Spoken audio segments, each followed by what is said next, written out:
कहानी की शुरुआत में हम एक 18 साल के लड़के से मिलते हैं जिसका नाम मार्क है। वो अपने सबसे अच्छे दोस्त के साथ जब अपने घर लौटता है तो देखता है कि उसकी माँ ने उसके जन्मदिन पर एक सरप्राइज पार्टी का आयोजन किया हुआ है। वहां उसके सभी दोस्त मौजूद होते हैं। ये देखकर मार्क बहुत खुश होता है। यहाँ मार्क की नजर पार्टी में आई हुई अपनी एक दोस्त पर पड़ती है जिसका नाम मेलेनी है। मार्क को मेलेनी बहुत पसंद आती है और वह उसे घूरने लगता है। वो मेलेनी से अपनी नजरें हटा नहीं पाता। फिर मार्क मेलेनी और उसके दोस्तों को बुलाता है और सब मिलकर खूब मस्ती करते हैं। मार्क अपनी माँ के साथ घर में अकेला रहता है। दरअसल मार्क के पिता की कुछ साल पहले मौत हो गई थी। इसके बाद से मार्क की माँ अकेले ही उसकी देखभाल करती है। वो उसे हर खुशी देना चाहती है और हर माँ की तरह वह भी चाहती है कि उसका बेटा पढ़ लिख कर एक बड़ा आदमी बने। इसलिए वह अपने बेटे को लेकर हमेशा चिंतित रहा करती है।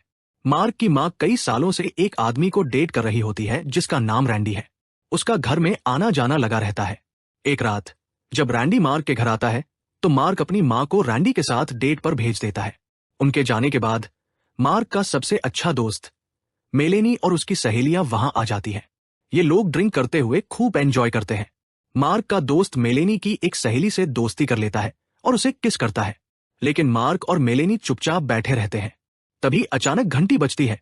मार्क दरवाजा खोलता है तो घर के अंदर एक बूढ़ा आदमी आता है जिसे मार्क की माँ ने उस पर नजर रखने के लिए भेजा होता है, और वह बूढ़ा आदमी मार्क को उसकी पढ़ाई से जुड़ी कुछ सलाह देता है। यहाँ पर हमें पता चलता है कि मार्क एक बहुत अच्छा प्रोग्रामर है और कुछ महीनों में वो एक अच्छे कॉलेज में दाखिला लेने वाला है। अगले दिन मार्क अपनी माँ के कहने पर कुछ सामान खरीदने के लिए एक दुकान पर जाता है। वहां उसकी मुलाकात एक 40 साल की महिला से होती है जिसका नाम कैरिसा है। कैरिसा मार्क से कहती है कि वह उसकी मदद चाहती है। मार्क उसका सामान खरीदने में उसकी सहायता करता है। यहाँ मार्क कैरिसा की आंखों में खो जाता है और उसे निहारता रहता है। वह पूरी तरह से आकर्षित हो चुका होता है। कैरिसा मार्क को थैंक यू कहकर जाने लगती है, लेकिन मार्क बिना पलक झपकाए उसे देखता रहता है। जब मार्क स्टोर से बाहर निकल रहा होता है तब कैरिसा उससे मदद मांगती है। वो कहती है कि उसे शावर लगाना नहीं आता है, इसलिए क्या मार्क उसकी मदद करेगा। वो मार्क को पैसे देने की पेशकश करती है, लेकिन मार्क बिना पैसे लिए उसकी कार में बैठ जाता है। इसके बाद मार्क कैरिसा के घर पहुंचता है और उसका शावर ठीक कर देता है। तभी कैरिसा मार्क के पास आकर अपने कपड़े उतारती है और शावर लेने चली जाती है। वह मार्क को भी अपने साथ नहाने के लिए कहती है। मार्क पहले से ही कैरिसा की ओर आकर्षित होता है, इसलिए वो खुद को रोक नहीं पाता और अपने कपड़े उतारकर उसके साथ शावर में चला जाता है। इसके बाद दोनों खूब आनंद लेते हैं। इसके बाद जब मार्क घर लौटता है तब उसके चेहरे पर खुशी साफ दिखाई देती है। फिर मार्क कैरिसा के बारे में अपने सबसे अच्छे दोस्त को बताता है और कहता है कि वह एक बहुत सुंदर और अमीर औरत है जिसके साथ उसने बहुत मजा किया। पर मार्क का दोस्त उसकी बातों पर यकीन नहीं करता। एक रात मार्क तैयार होकर कैरिसा के साथ डेट पर जाने वाला होता है। उसकी माँ पूछती है, तुम किसके साथ डेट पर जा रहे हो? इस पर मार्क अपनी माँ को कुछ नहीं बताता। उस वक्त रैंडी भी मौजूद होता है जो मार्क की माँ से कहता है कि मार्क को थोड़ी आजादी दो।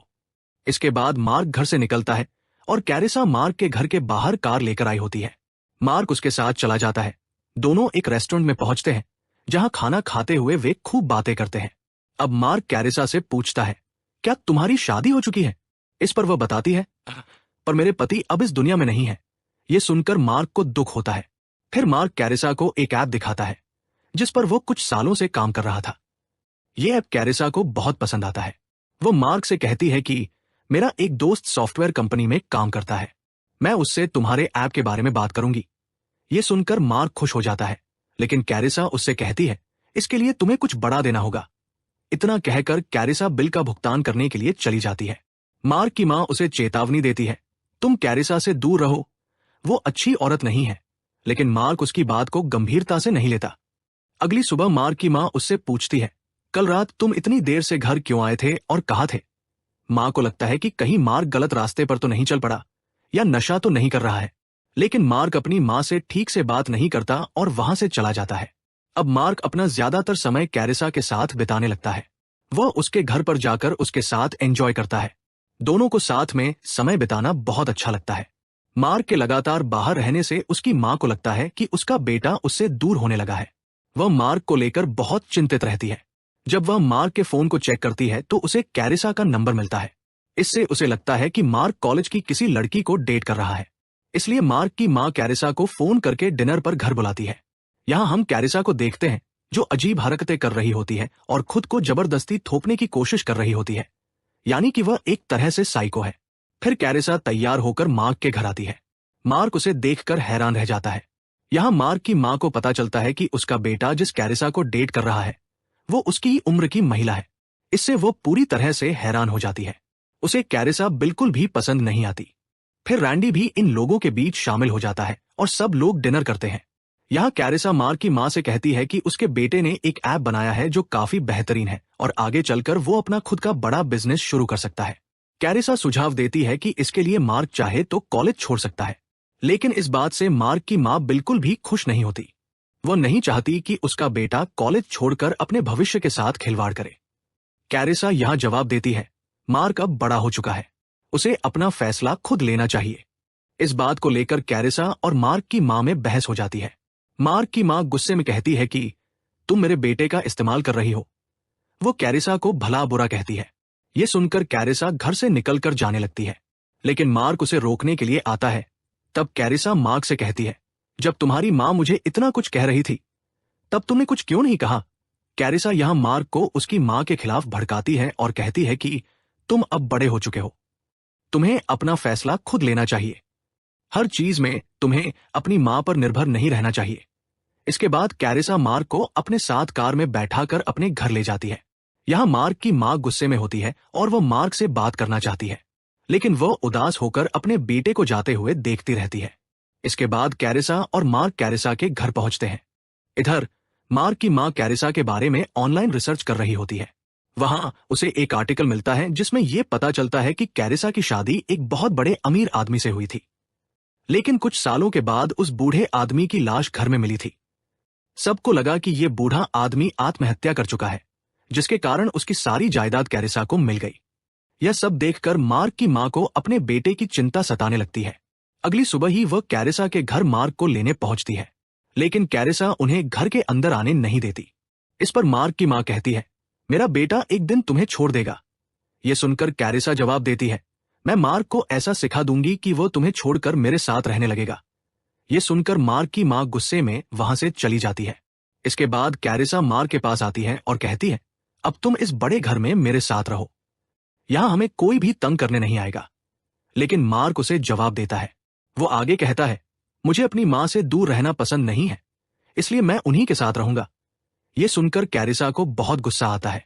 वो मार्क से कहती है, अब तुम यहां से चले जाओ। इसके बाद मार्क अपने दोस्त के साथ उसकी गाड़ी में बैठकर वहां से चला जाता है। उधर मार्क की माँ रैंडी से मदद मांगती है और कहती है कि उसे मार्क और कैरिसा को अलग करना है। रैंडी उससे कहता है कि मार्क को अपनी गलतियों से सीखने दो, पर यह बात मार्क की माँ को बिल्कुल भी पसंद नहीं आती। तभी उसके दिमाग में एक योजना आती है कि अगर मार्क को मेलेनी के साथ जोड़ दिया जाए तो कैरिसा मार्क की जिंदगी से दूर चली जाएगी। इधर मार्क घर पर वीडियो कॉल के जरिए कैरिसा से बात कर रहा होता है। कैरिसा उससे माफी मांगती है और उसे आज रात अपने घर पर आने को कहती है, पर मार्क की माँ उसे कुछ पैसे देती है और कहती है कि वह बाहर घूमने चला जाए। फिर मेलेनी और मार्क साथ में काफी दूर तक घूमते हैं। यहाँ पर हमें पता चलता है कि मेलेनी भी मार्क को पसंद करती है। दोनों किस भी करते हैं।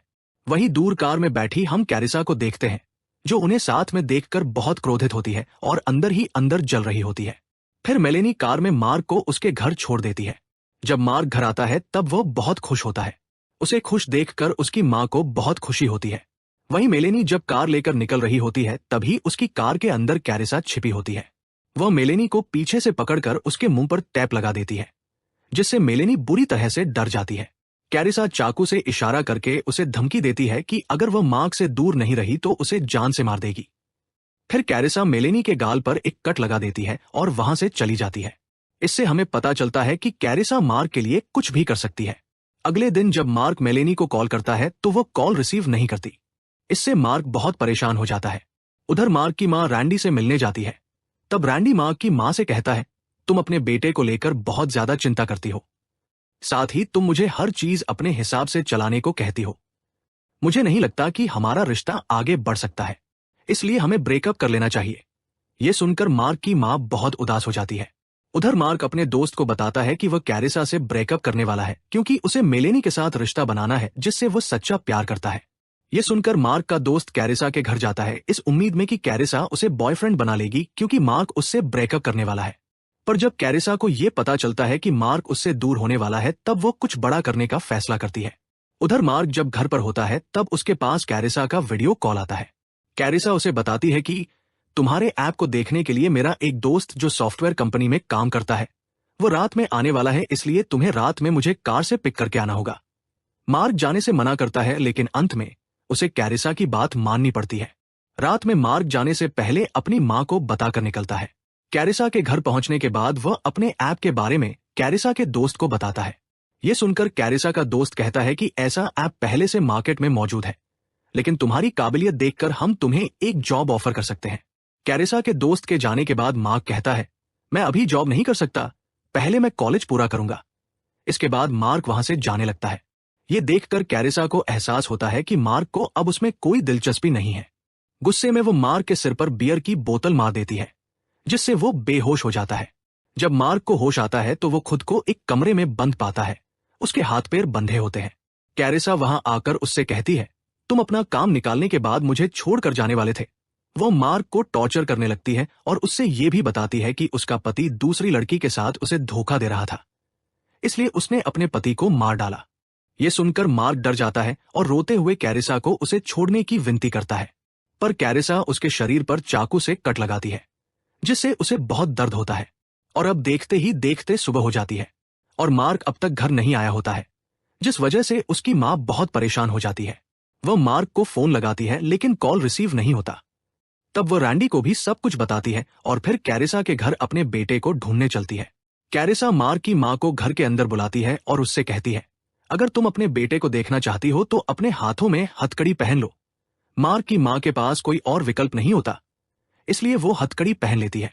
तब कैरिसा उसे उस कमरे में ले जाती है जहां मार्क बेहोश और जख्मी हालत में बंधा हुआ होता है। अपने बेटे की ऐसी हालत देखकर मार्क की मां रोने लगती है। कैरिसा कहती है, तुम्हारी वजह से हमारा रिश्ता खराब हुआ है, अब तुम्हें खुद को गोली मारनी होगी या फिर अपने बेटे को। कैरिसा बंदूक में गोली रखकर कमरे से बाहर चली जाती है। तभी मार्क की मां अपने बेटे से कहती है, मुझे अपनी गलतियों का एहसास हो गया है, मुझे तुम्हें थोड़ा स्पेस देना चाहिए था। तभी कैरिसा को गोली चलने की आवाज सुनाई देती है, जिससे वो फौरन कमरे में लौटती है, जहां वो देखती है कि मार्क की मां जमीन पर पड़ी हुई है। जैसे ही कैरिसा उसकी जांच करने के लिए उसके पास आती है, मार्क की मां अचानक उस पर हमला कर देती है। कैरिसा और मार्क की मां के बीच एक लंबी और खतरनाक लड़ाई होती है। आखिरकार मार्क की मां कैरिसा को मारकर बेहोश कर देती है और अपने घायल बेटे को लेकर वहां से जाने लगती है। तभी कैरिसा फिर से उठकर उन पर हमला करने की कोशिश करती है, लेकिन तभी रैंडी वहां आ जाता है। रैंडी एक हथियार से कैरिसा के पेट पर वार करता है, जिससे उसकी मौके पर ही मौत हो जाती है। तभी उन्हें कमरे के एक बॉक्स से किसी की आवाज सुनाई देती है। रैंडी बॉक्स खोलता है और मार्क के दोस्त को बाहर निकालता है, जिसे कैरिसा ने बंद करके रखा था। इसके कुछ दिनों के बाद अब मार्क मेलेनी के साथ कॉलेज जाने के लिए तैयार होता है। रैंडी और मार्क की मां मार्क और मेलेनी को कॉलेज छोड़ने जाते हैं और वहीं मार्क और रैंडी के रिश्ते भी अब ठीक हो गए होते हैं और इसी के साथ कहानी खत्म होती है।